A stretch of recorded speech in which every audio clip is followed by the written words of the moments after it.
안녕하세요. 사랑하는 대학 청년부 지치들 2월 1일 월요일 바이블타임 묵상 말씀 올려드립니다. 우선 먼저 사죄의 말씀을 올려드리겠습니다. 지난주 목요일날 제가 깜빡하고 바이블타임을 못 올려드린 것 진심으로 사과를 올려드립니다. 네. 오늘 월요일날 2월 1일 말씀은요, 창세기 34장과 마태복음 12장 1절부터 8절에 있는 말씀입니다. 성경은 우리에게 숨김없이 모든 것을 다 말해주고 있습니다. 야곱의 이야기들 중에 참 부끄러운 이야기가 오늘 34장에 나와 있는데요. 성경은 우리에게 정직하게 솔직하게 모든 것을 보여주고 있는데요. 이런 기록들을 볼 때마다 우리의 살아가는 삶 속에서도 결국 하나님께서 다 지켜보고 계시고 하늘에 계신 우리 업적의 책에 다 우리의 모습이 적혀 있으라 생각하면서 참 우리 하루하루를 겸손하게 또한 깨어서 살아가는 우리가 되어야 되리라 믿습니다. 창세기 34장에 야곱 가족의 부끄러운 이야기가 나와 있습니다. 물론 억울하게 생각할 수도 있지만 우리가 알다시피 디나가 이 옆에 있는 히비족 속에 있는 하몰 아들 세겜에게 강간을 당하는 이야기가 나옵니다. 2절에 이렇게 써있죠. 히비족 속 중 하몰의 아들 그 땅의 추장 세겜이 그를 보고 끌어들여 강간하여 욕되게 하고 라고 합니다. 이렇게 디나는 그 세겜이라는 그 히위 추장의 아들에게 강간당하는 모습이 나와 있는데요. 이런 모습을 볼 때 야곱이 살았던 동네가 참 악한 동네였다. 그 세대가 참 이렇게 위험하고 또 안전하지 못한 그런 삶을 살았다는 것을 묵상하면서요. 그런 상황에서도 하나님은 야곱을 보호하시고 그 가족을 지금까지 인도하셨는데 아무튼 디나의 이야기를 통하여서 더 그 지경에 또 그 삶이 어떻게 죄악이 물들어 있는지를 볼 수가 있습니다. 그래서 이 디나가 그렇게 욕을 당한 다음에 그 하몰하고 세겜이 야곱에게 와서 이야기를 합니다. 5절에 야곱이 그거를 그 딸 디나를 그가 더럽다 함을 들었으나 자기 아들들이 들에서 목축하였으면서 그들이 돌아가까지 잠잠하였다라고 합니다. 그래서 아들들이 아직 목축을 하고 있으니까 아들들이 올 때까지 기다리고 있었다는 것을 볼 수가 있습니다. 그래서 이제 결국은 세겜의 아버지 하몰이 왔을 때 이 야곱의 다른 아들들이 이제 얘기하는 내용이 8절에 나와 있는데요. 하몰이 그들에게 이르되 내 아들 세겜이 마음으로 너희 딸을 연연하여 하니 원하건대 그를 세겜에게 주어 아내로 삼게 하라라고 합니다. 그러니까 비록 강간하였지만 나의 아들 세겜이 디나를 사랑하니 우리 결혼시키자라고 얘기를 합니다. 그래서 결혼시키려는 그 이유가 그냥 순전하게 책임을 지려고 하는 것뿐만 아니라 물론 사랑했다라고도 말하지만 이 히위족 속의 사람들의 진심이 나중에 볼 수가 있는데요. 그 진심이 23절에 나와 있습니다. 그러면 그들의 가축과 재산과 그들의 모든 짐승이 우리의 소유가 되지 않겠느냐, 그렇게 말하는 것을 볼 수가 있습니다. 그러니까 그들은 결혼 통혼을 통하여서 결국 또 야곱에 있는 그 재산과 그 동물들을 또 같이 차지하기 원하는 그러한 마음이 숨어 있는 것을 볼 수가 있습니다. 그런데 이러한 제안을 받은 아들들은 어떻게 대답합니까? 바로 이 아들들은 특히 이 시므온과 그 레위가 중심으로 해서 이런 말을 하는 걸 볼 수가 있습니다. 그렇게 하지 못하겠다 합니다. 그런즉 15절에 이같이 하면 너에게 허락하리라 조건을 주죠. 그 조건이 뭡니까? 만일 너희 중 남자가 다 할례를 받고 우리 같이 되면 라고 합니다. 할례를 모든 남자가 받으면 그러면 허락하겠다라고 합니다. 속임수인 거죠. 그 속여서 대답했다라고 13절에 이렇게 뚜렷하게 써 있습니다. 야곱의 아들들이 세겜과 그의 아버지 하몰에게 속여 대답하였다라고 말합니다. 그러니까 이 시므온과 레위 또 야곱의 그 아들들은 물론 당연히 화가 나고 또 마음이 불편했던 것을 알 수가 있지만 그것을 어떻게 반응했냐, 바로 살인과 그 바이올렌스로 반응한 것을 볼 수가 있습니다.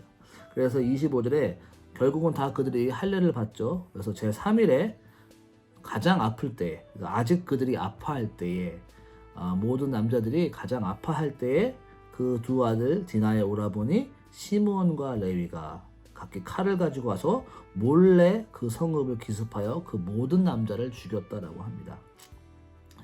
안타까운 이야기죠. 그래서 거기에 있는 모든 남자가 다 죽임을 당하고, 죽임 당한 것뿐만 아니라 그 27절에 야곱의 여러 아들들이 그 시체에 있는 성읍으로 가서 노략하였으니 이는 그들이 그들의 누이를 더럽힌 까닭이라 라고 하면서 노략한 것의 수준이 매우 심각한 것을 볼 수가 있습니다. 29절에 그들의 모든 재물을 빼앗았으며 그들의 자녀와 그들의 아내들을 사로잡고 집 속의 물건들을 다 노략하였다라고 합니다. 엄청난 그런 복수도 보통 복수가 아니죠. 뭐 상대방이 나에게 한 가지 잘못한 것을 아마 10가지로 되돌려준 그러한 격으로 볼 수가 있으라 생각이 듭니다. 이런 일이 벌어진 후에 야곱이 이렇게 말하죠. 야곱이 시므온과 레위에게 이르되 너희가 내게 화를 끼쳐 나로 하여금 이 땅의 주민 곧 가나안 족속과 브리스 족속에게 악취를 나게 하였도다. 나는 수가 적은즉 그들이 모여 나를 치고 나를 죽이리니 그러면 나와 내 집이 멸망하리라. 아까 맨 처음에 얘기했다시피 그 지역은 그리 세이프한 지역은 아니었습니다. 그러므로 당연하게 그 주위 사람들이, 그 주위 족속들이 가만히 있지 않았을 것이라고 생각이 듭니다. 두려움에 떨은 야곱을 볼 수가 있고요. 그러한 어려운 상황, 참 야곱의 이 시점의 인생을 보면요, 우여곡절 끝에 에서와 화해를 하고 이제 좀 평안이 찾아왔는가 하는데 이런 디나의 사건을 통하여서 또다시 어려움을 겪게 되는 그런 엄청난 아픔을 볼 수가 있습니다. 그러면 31절에 그들이 이제 레위와 시몬과 또 야곱의 아들들이겠죠. 이르되 그가 우리 누이를 창녀같이 대우함이 옳으니까. 이렇게 복수를 하면서도 아직 이 아들들은 속이 시원하지 않은 것을 볼 수가 있습니다. 이렇게 한 것이 당연합니다 라고 얘기하는 것 같고, 그래도 아직까지도 성이 다 풀리지 아니한 이런 모습을 볼 수가 있습니다. 나중에 창세기 끝자락에 보면 알 수 있다시피 이 사건 때문에 이 시므온과 레위는 하나님의 장자권의 축복에서 버림받게 됩니다. 나중에 르우벤이 또 하나님의 장자권에서 제외되는 이야기도 나오겠지만요, 이 시므온과 레위가 이 사건 때문에 하나님의 그 계열에, 그리스도의 계열에 올라가지 못한 이야기를 오늘 접하게 됩니다. 마태복음 12장 안식일에 및 이삭을 자르다라고 얘기 나왔습니다. 예수님께서 안식일에 제자들과 함께 이삭을 자른 모습이 나옵니다. 이 이삭을 자르다는 것은요, 예수님이 그 당시에 계셨을 때 참 배고프게 사셨다라고 합니다. 그 당시 유대인 그 풍습에는요, 그 가난한 사람들을 위해서 그 추수할 때 이삭 한 구덩이를 남겨두는 것을 볼 수가 있습니다. 그래서 그곳을 배고픈 사람들이 이렇게 가지고 끼니를 채울 수 있는 그런 모습을 볼 수 있는데, 마치 룻기에서 있는 내용과 비슷한 내용이죠. 그러한 것을 안식일에 주님께서 하셨다라고 합니다. 그래서 제자들과 함께 그것을 본 바리새인들이 기뻐하지 않죠. 참 그렇습니다. 배고파서 어려워서 안식일에 끼니를 채우기 위해서 이렇게 한 것을 가지고 꼬투리를 잡고 나오는 바리새인들의 마음, 참 안이 꼽죠. 그래서 예수님께서 이 말씀을 하십니다. 안식일에 이렇게 하는 것이 왜 뭐가 큰 잘못이냐. 다윗도 진설병을 먹었다. 이것은 엄청난 일이거든요. 진설병은 원래 레위인들과 또 그 당시에 제사 직임을 하는 사람들만 먹을 수 있는 거였거든요. 그런데 다윗이 배고파서 먹었다. 그것으로 너는 아무 말도 하지 않는데 왜 나한테 얘기하냐라는 그런 말을 하죠. 그렇게 안식일에 연연되어 있는 바리새인들, 이것을 보면서 느낄 수 있는 것은요, 우리가 요즘에 예배의 회복을 외치고 있는데 예배의 회복의 진정한 의미는 예배에 참석하는 것뿐만 아니라 나의 마음의 회복이죠. 예배를 통해서 나의 마음이 예배의 마음으로 회복되는 것, 예배를 갈망하고 예배를 기뻐하고 기다리고 예배 통해서 은혜 받는 것, 이것의 이야기 볼 수가 있죠. 그러면서 예수님께서 이런 말씀하십니다. 나는 자비를 원하고 제사를 원하지 아니하신 뜻을 너희가 알았더라면은 이렇게 얘기하지 않을 거라고 말하면서 중요한 8절에 있는 말씀, 인자는 안식일의 주인이라 하시니라. 안식일의 주인은 예수님이시다라는 것이죠. 우리가 예수님이 우리 예배의 중심, 우리 교회의 중심, 예수님 사랑하기 때문에 우리가 예배 드리는 거죠. 예수님 만나고 싶어서 예배 드리는 거죠. 그렇게 주님 중심의 신앙생활 하시기를 바랍니다.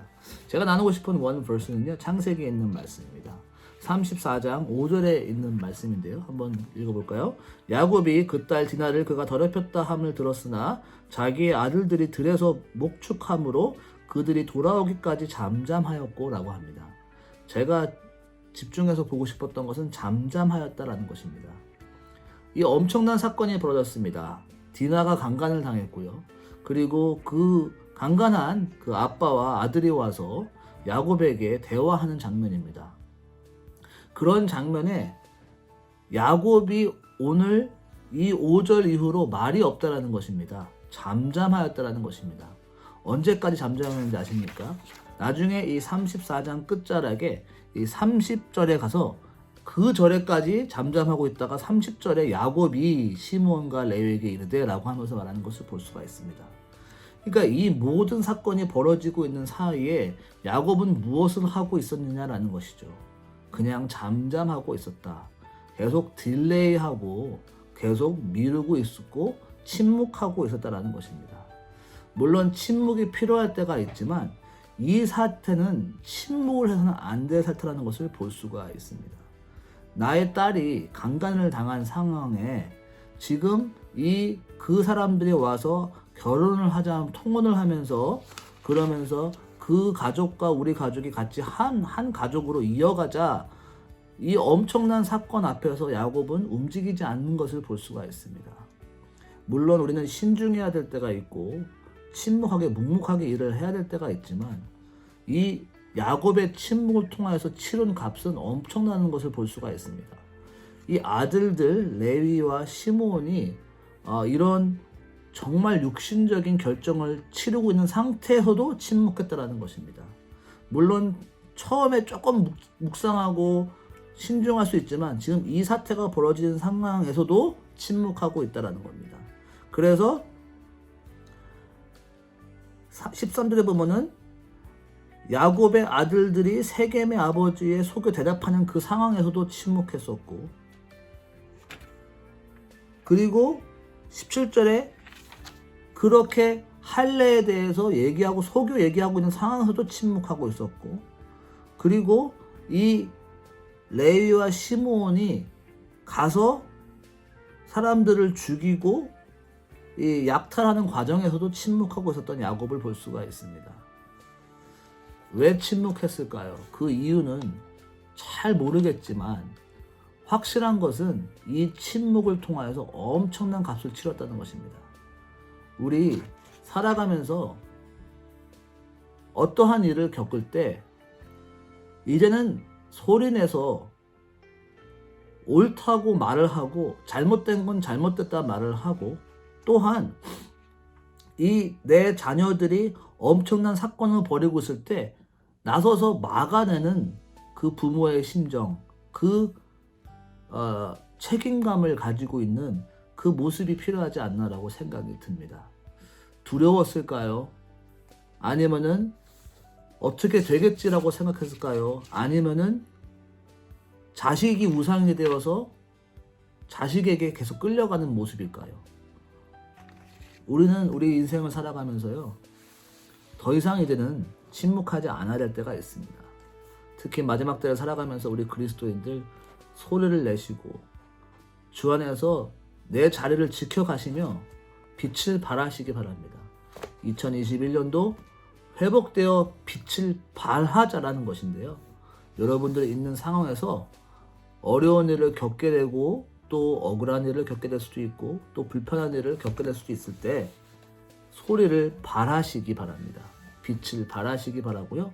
그리고 내 주위 분들에게 이제는 일어서서 주님의 영광을 위해서 나아가는 그러한 용감한 하루가 되기를 예수님의 이름으로 축복합니다. 같이 기도할까요? 주님 감사합니다. 오늘 이 엄청난 디나의 사건을 통하여서 입을 굳게 닫았던 야곱의 모습을 보면서 주여 그가 두려움과 혹은 어떠한 용기가 없어서라든지 주여 그러한 모습으로 침묵함을 통하여서 엄청난 사건이 벌어지면서도 움직이지 않았던 야곱을 볼 수가 있습니다.